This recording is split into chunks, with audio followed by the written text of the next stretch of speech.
Hi, welcome back to my channel. I'm Sarah. This is Brown Family Goods. I just got back from a few days of vacation. I popped down to the beach while my family was there in Orange Beach, Alabama. We're only about 4 hours away here. So anyway, I'm back now and I've been dealing with a few things here in the kitchen. Dishes. I also have to deal with tomatoes. These aren't ripe yet. I just picked those yesterday.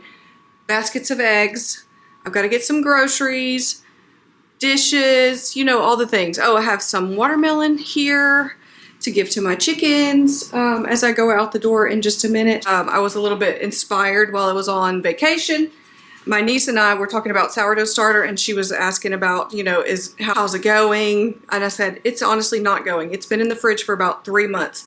I took this out one time to feed it over the last few months, or ever how long it's been in there, and I put it right back in. After I fed it and left it out to bubble up, I just threw it back in the fridge because I knew I was not ready to deal with it yet at all. But we were talking about recipes and things that we wanted to make and stuff, so I was inspired to revive my sourdough starter from the fridge and get some things going this week. I just wanted to show you how I do revive my sourdough starter. So you see, it's a pretty good bit of starter. It's almost 2 cups probably, but it really needs to be fed. It has a really strong smell, and sometimes if it's been in the fridge a long time, you might see some liquid on top there as well. This one doesn't have too much liquid on there because I did take it out at one point and feed it, so I poured the liquid off then. So it's up to you when you take it out of the fridge if you want to pour that liquid off, or you can just stir it right back in. Doesn't really matter. I poured mine off because it was a good bit when I went to feed it the last time. So anyway, I'm going to take this now and feed it because I want to get a good bit of starter going.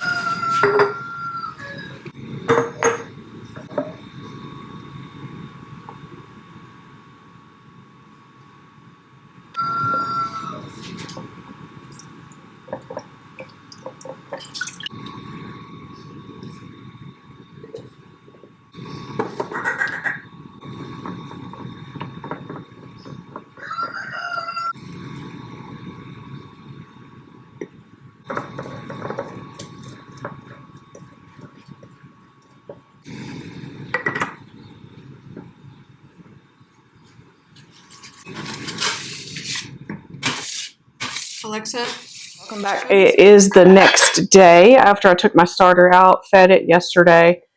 I'm still working away at kind of catching up on things. Yesterday I was able to handle the eggs. I'm going to fill this up with water while we chat. Yesterday I was able to wash the eggs, get them all boxed up and out of my way. Today I finally went and got groceries, got all the ingredients that I need to do a few things that I want to do, which are sourdough discard muffins, Cowboy Caviar. We had that at the beach. My niece made it and brought it down with her to the beach. It was so good, and it's just so nice to have something that's fresh and not like a cheesy dip, you know? It's just so fresh with all those veggies in it. So I'm going to make that. So I've got some of that stuff out here, and then the rest we'll need to chop up. But first, I have to deal with these tomatoes that have been on my table over there since before I left to go out of town. What my goal really is to take the skin off. That's why I'm starting some boiling water here. I want to blanch them, take the skin off of them, and dice them up. I'm going to make salsa with the tomatoes as they're coming in, but I want to get a few more together. Before I went out of town, I was able to get through about, I don't even know how many pounds of tomatoes it was, but it was about a quart bag once I took the skin off and then diced them up. I do have to handle these because I don't want them to go bad sitting on the table before I process them, and at least get them to a place where they can kind of hold until I'm ready to make a nice big batch of salsa. So I will make a video when I do salsa, but that'll be a separate video than this one. So I'm not sure how many more days. All of the tomatoes at this point are starting to really ripen. Oh, you know what else I want to do is take the cores out. The cores you can take out before you put them into blanch, and it actually kind of helps because it makes the skin peel back from this top part too. So that's easy enough. I need a little garbage bowl, don't I? All the little pieces and skins and stuff, I will give those to the chickens, but I'm not willing to share an entire tomato with them off the vine because listen, I worked too hard to put that garden in, deal with that garden, all that stuff. So I try my best. Now that doesn't mean there's not some turkeys out there sitting on eggs in the garden and all that, but they can have some things, but not everything, you know. You don't really have to go very deep when you score them. I just put like a little X on the bottom. I don't think I've even washed these, but as I said, we're going to blanch them first here in this hot water and take the skin off, and then guess what? They'll be washed at that point.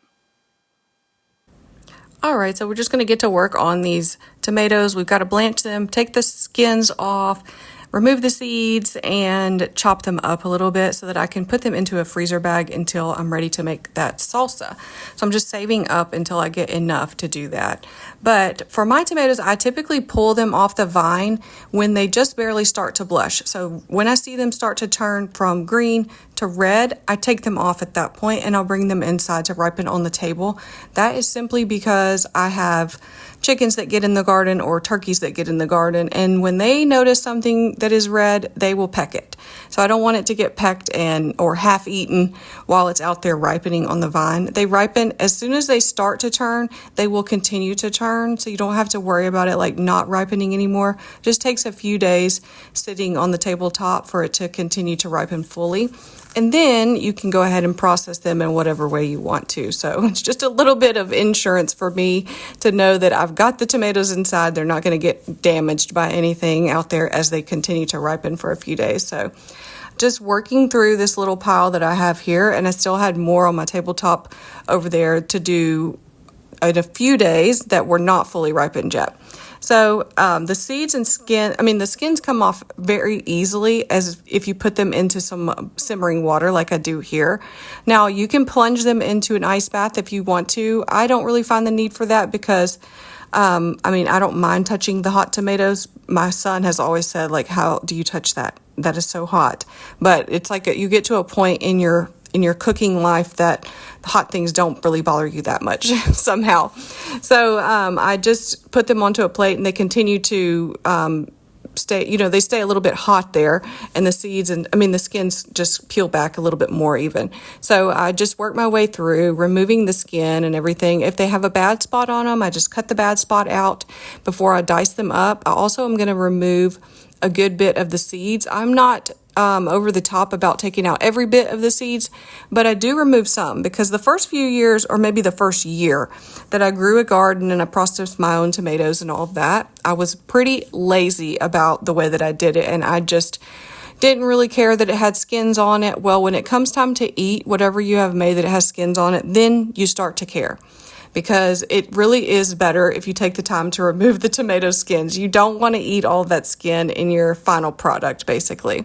So it is worth it to do the little bit of extra work. And this probably took me 10 minutes of actually processing these and all of that. Not a long time at all in the grand scheme of things.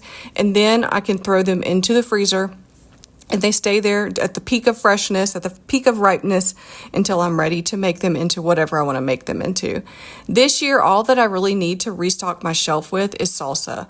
I like to enjoy salsa almost every day, probably a couple times a day in some days, because I like it on eggs. I like to put it on whatever. I like it on all kinds of things. So I do tend to keep a good bit of salsa on hand. One of my favorite jarred salsas is Mateo's salsa because it is so fresh, and that's the texture that I really like my salsa into. So right here, I'm just doing a rough dice on them, but when I go to process the tomatoes, I'll break them down even further.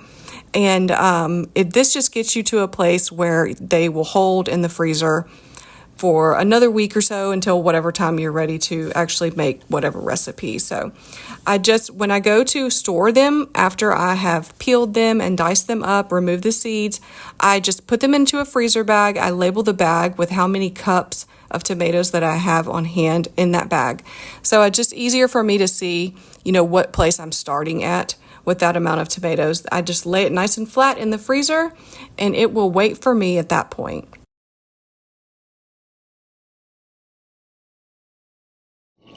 All right, guys, we are on to the second thing that I want to get done today, and that is some zucchini sourdough discard muffins.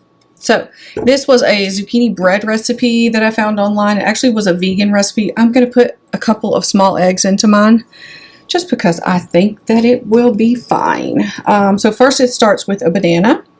We're going to smash this banana up pretty good. This was as ripe as I could find at Aldi, which is to say it is not very ripe, but it'll be fine. It'll give a little bit of banana flavor, but not a big punch of sweetness. The more ripe your banana is, the more sweet it will be in your recipe. So, you know, that's up to you. Okay, I'll try to take a few strings out.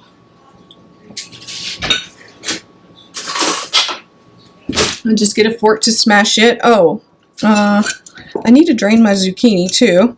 I did find some zucchini in my freezer yesterday. It was in my outside freezer. I had moved that stuff out of my freezer from the freezer in the laundry room when I was filling that freezer up. So still had a little bit of frozen zucchini, some that's diced up, some that was shredded. This was the last bag of the shredded zucchini. Again, save things in a way that you will use them. Obviously, I'm not using diced zucchini for anything because it has just been living in there.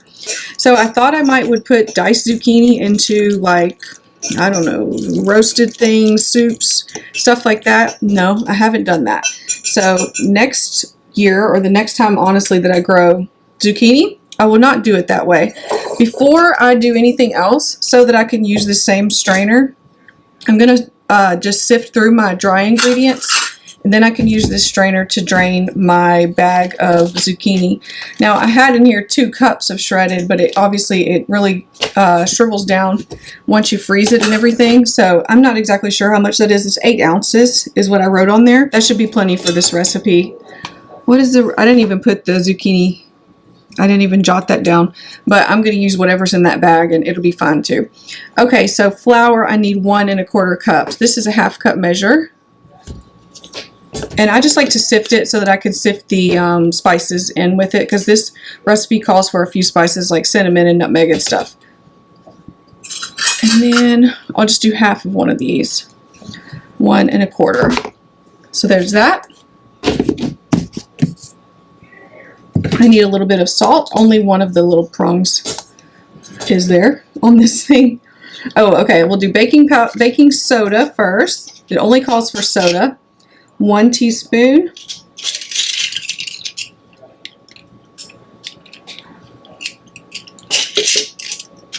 Some salt. I have my salt in here. It calls for 1/4 teaspoon of salt. I'll just use this one, make a small amount. My electric salt grinder has already croaked. I can't believe that. I've only had it for probably 4 or 5 months and it's already dead. Tried changing the batteries, I tried doing all the things. The light still comes on, but it does not work at all anymore. Ginger, it calls for 1/2 teaspoon. I think I'll do 1/4. I believe that's this one. Yeah, I'm just going to do 1/4 teaspoon of ginger. And 1/4 teaspoon of nutmeg. This is new? No.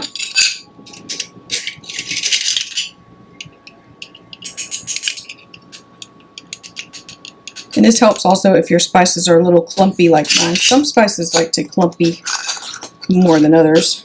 And then a full teaspoon of cinnamon. I'm going to do these in mini muffins. I think that'll be good. You can just take a couple. You don't have to commit to a whole muffin. So I'll just sift this through quickly.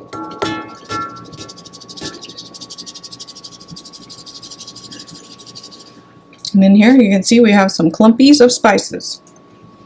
You don't have to get out every bit of moisture because that's kind of what it's there for, is to add moisture to the muffins. But you don't want it to be swimming in water. So just mix those together. I'm also going to put in here the 2 eggs.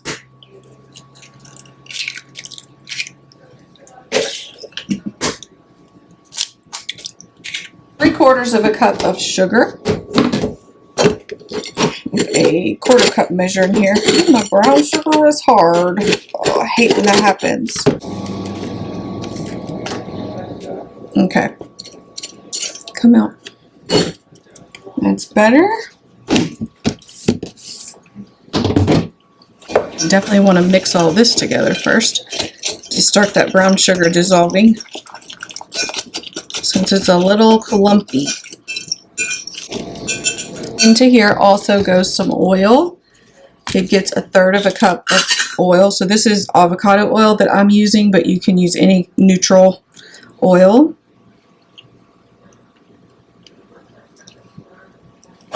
And then last is the last of the wet ingredients is the sourdough discard. This is my jar of that. I didn't feed this jar yesterday. This is the one I took from and then I fed up in another jar. So this is what's left. This recipe calls for 1 cup of sourdough discard.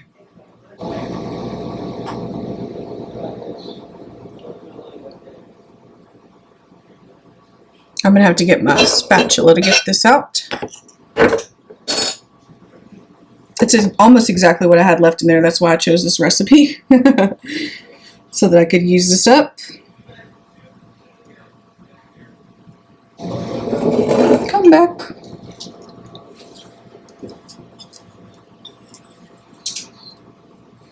And just work together all of this wet ingredients. So what I did by adding that 2 eggs is I did add a bit more liquid than this recipe calls for, so I might need to add a little bit more flour. We'll see when we go to mix this all together. If it's too liquid, then we'll just add a hair more flour. So what you're doing if you have sourdough discard is basically just replacing a little bit of the flour and the liquid in the recipe. So probably about 1 cup of sourdough discard is probably about 1/2 to 3/4 cup of flour and then 1/4 cup of water. So that you can imagine, you know, you're just replacing that portion of the flour in the recipe for a flour that's already been fermented and has a little bit more flavor and that type of thing. Now I'm just adding in the dry ingredients and I'll just combine those. And you don't want to over mix a quick bread, which is what muffins are. So like a banana bread or zucchini bread or muffins, those are called quick breads because they're not a bread that you're going to let sit to rise and all of that. You're just going to bake it up quickly, as the name indicates. But if you over mix them, that you'll see that they get a really, really domed top, and that can kind of indicate that some gluten has developed in there, and they don't stay nice and flat and tender if you over mix them. I'm going to use my smallest scoop to fill the mini muffin pans up. You can fill it almost full, it'll be fine, but it's just about 1 scoop per spot.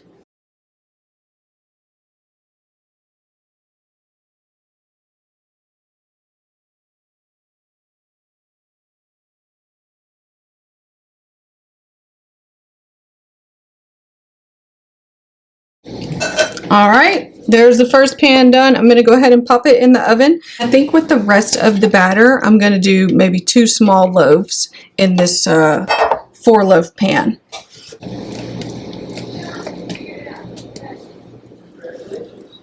I put it in the one that's not greased. Dang it.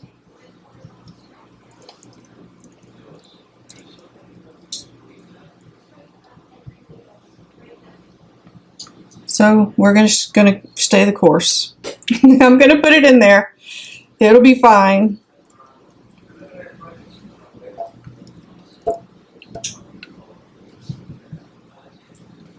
Hopefully this pan is going to be nice to me and come out. I'll go ahead and put this into the oven at the same time as the mini muffins, but of course this is going to take quite a bit longer. Okay, and the last thing we're going to make today is that Cowboy Caviar. So I've got some cans here. I've got a nice big orange bell pepper. I think this is going to be so nice and sweet in there. And I'm also going to get out, I got my avocado oil over here. Oh, I need limes. That's what I need.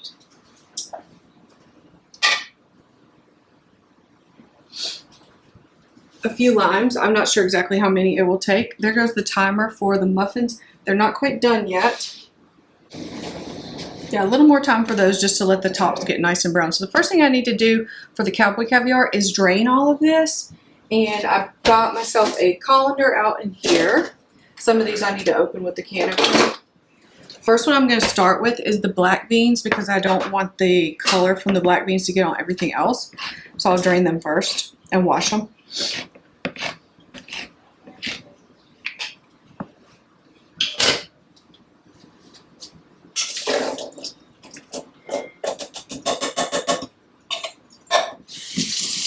Now, corn and pinto beans as well.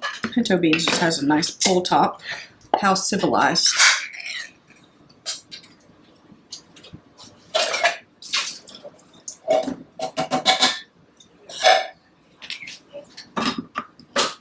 And the corn, in my opinion. Okay. Now we'll give everything a rinse, and then we'll just let it sit and drain. Okay, all of this can just go into my bowl. You see, I'm using the same bowl again. I just wash it, reuse it. It's just the best mixing bowl. This is a Pampered Chef, but I've ordered them from Amazon as well. And this one, well, all three of the mixing bowls that I have that are similar to this have lids too, which is super nice. Okay, now we'll cut up the bell pepper, and I'm gonna cut a tiny bit of onion to put in mine, but I'm not gonna go very heavy on the onion because I know that Alan will be like, ew. At Aldi, they had some like normal sized onions, just smaller onions, which is good for a household like mine that's not big onion eaters, because this is a little bit more manageable. Even this small onion, I'm only gonna use half of it in this recipe. So if you had one of those great choppers that you like just smash, this is perfect for that. That's how my niece Emma cut hers, and it all is so uniform. I used to have one, but I wore it out when I was doing farmers markets, and I had to trash it because I ended up breaking it. But it's really perfect for a dish like this because you get such perfect uniform pieces of everything, which is really what you want. Everything should be like really nice and small, fit on the chip really easily. And that's how it is the best. Everything needs to be the same size or smaller than those beans in there.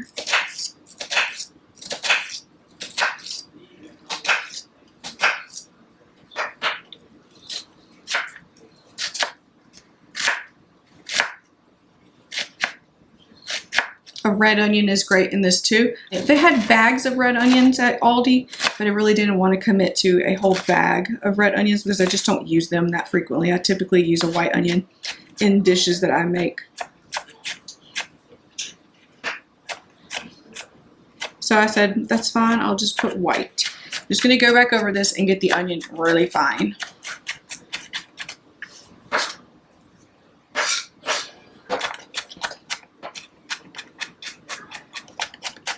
This is something that I will eat as like even just as a lunch with a few chips, eat it by itself, and it's so good.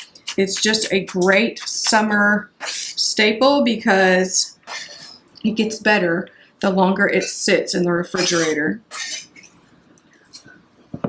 So if you're making this for a party or some sort of gathering, I would say make it the day before. I use most of this orange pepper because it's just too beautiful. And it's going to be good in here.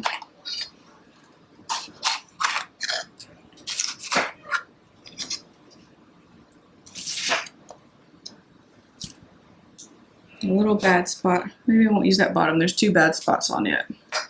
So take out that white pith part in the middle. You don't want that. It wouldn't be too bad, but if you got a chance to cut it out, go ahead and take it out.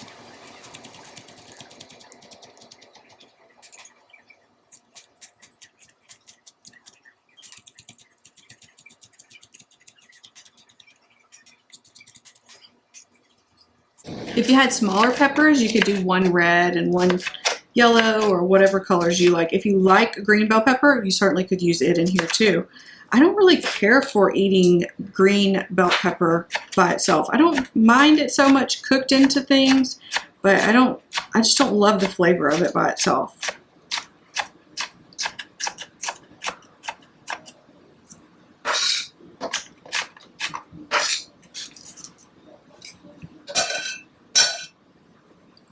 One more piece here.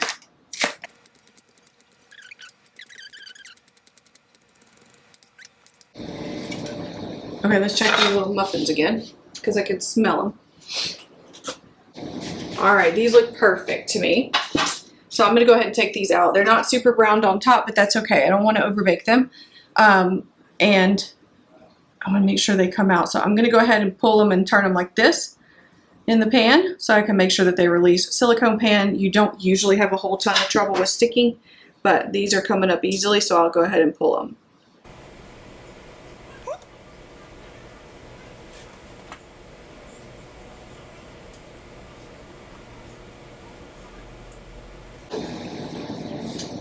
think I'll start up the dressing in a separate bowl and then pour it over.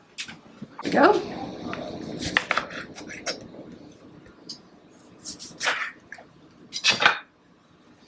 You never know with a lime if they're going to be juicy or completely bone dry inside. These are very juicy, so that's good.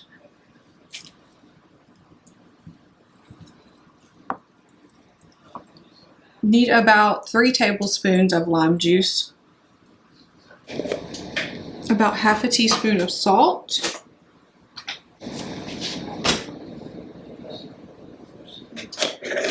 you can certainly adjust this to your taste as well. We're going to add about 3 tablespoons also of olive oil or any kind of oil that you're using. I'm going to use this avocado oil.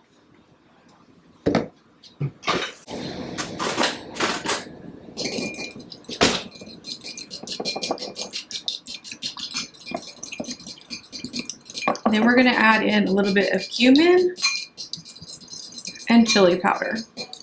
I'll also want a little bit of red wine vinegar.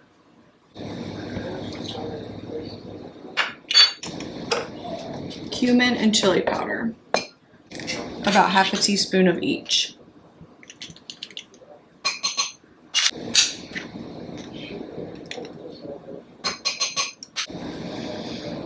Oh, we need a half a teaspoon of sugar too. I think I'm going to use honey instead, just so that it really dissolves. About that much.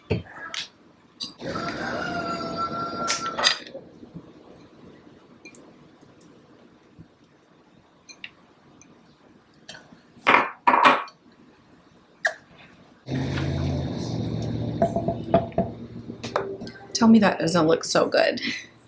Yum.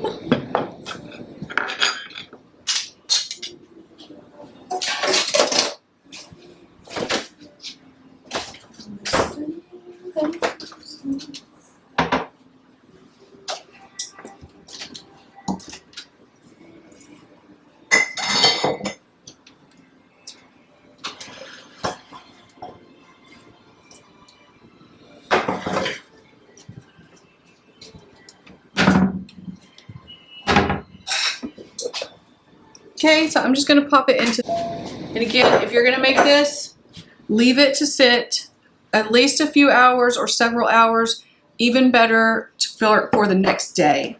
It's going to be so good. Straight into the fridge. Now while we're here, let's go ahead and try one of the little baby muffins. Those are perfect, just the right level of sweetness to those, without being over the top or anything. And also, you can absolutely taste that sourdough flavor in the background of them. That's great. Yum. All right, you guys, well, I have got just about everything cleaned up here and put away. I'm going to keep my little mini muffins in just a container on the counter over here, and then the smaller loaves, once they're completely cool, I'll just saran wrap these and take them down to my neighbor Ronnie this evening after we eat dinner, and I know he will be super happy to have those. He always loves treats. And I mean, who doesn't, right? So that's probably going to be it for me today. I have over here my sourdough starter that we fed yesterday, and it is bubbly, but I think I want to feed it. Can you see in there? I do want to feed it once more before I make any bread with it. I'm going to leave this on loosely because it's really getting bubbly. So I'll feed it again this evening. Just pour in another, probably I'll just add another cup of flour and a little bit of water, and then let it rise once more overnight before I start some bread tomorrow. But I hope you have enjoyed all that we have accomplished today. I know I have enjoyed it because I have cleared counters off of tomatoes.